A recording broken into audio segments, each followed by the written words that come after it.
गनक gas and condensate field in northern Kazakhstan. तो वो दो एग्जांपल दिए उन्होंने कि ये ऑफशोर फील्ड कजाकिस्तान में पहली बार हमने नोटिस किया था 2000 में, क्या ये जो वो रेवेन्यू जनरेट करने वाला कॉन्सेप्ट था। एंड उसी के बाद हमने एक नई गैस एजेंसी की फील्ड था जो वो भी कजाकिस्तान में था 2012 में, जहां हमने सेम चीज दोबारा से एक्सपीरियंस की कि कैसे वो सेव कर रहे हैं।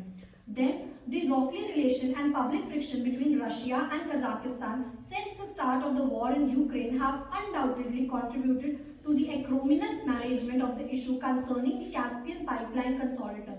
अब वो बोले जो उन्होंने रीयूज करा है, जो भी रिन्यू करा, जो भी निकाल रहे थे, इसकी उन्होंने कोई पाइपलाइन बिछाई होगी पहले 2000 में हुआ एंड देन 2012 में। लेकिन जब अब रशिया और वॉर हुआ, यूक्रेन वाला वॉर स्टार्ट हुआ कजाकिस्तान और रशिया के बीच में, जो भी इसमें सबसे पहले इफेक्ट पड़ा उस वो पाइपलाइन पर जो बिछाई गई थी। Then in March a storm allegedly caused massive disruptions at the pipeline's marine terminal. Now the Russian court system essentially flexed its muscles, touting a disruption that would choke Kazakhstan's main export vector.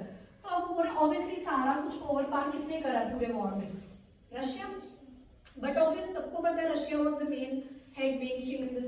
तो Russia ने क्या किया कि जो उनकी वो pipeline थी Kazakhstan की, उस पे अपना मेन स्टे दिया, उस पे अपनी पावर दिखाई और उनको उसमें से इजेक्ट कर दिया, रोक दिया, बैरियर लगा दिए, हिंड्रेंसेस क्रिएट कर दिए, ऑब्स्टेकल क्रिएट कर दिए कि ये जो इनका एक सोर्स था इनकम का या जो भी चीजें वो कर रहे थे उस पाइपलाइन के थ्रू, उसमें रुकावट डाल दो।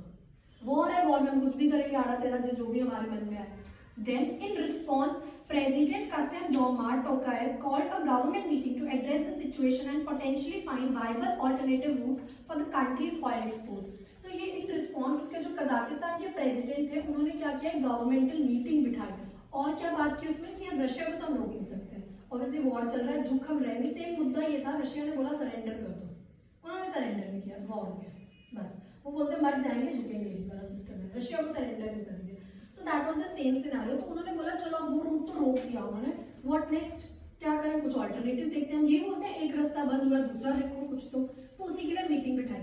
The old Russian route for Atay to Samara could only pump a maximum of 15 million tons per year, which pales in comparison to the 65 million tons that the CPC can pump. Still, the Russian route remains the most economically viable as the pipeline to China can only carry 10 million tons of Kazakhstani oil.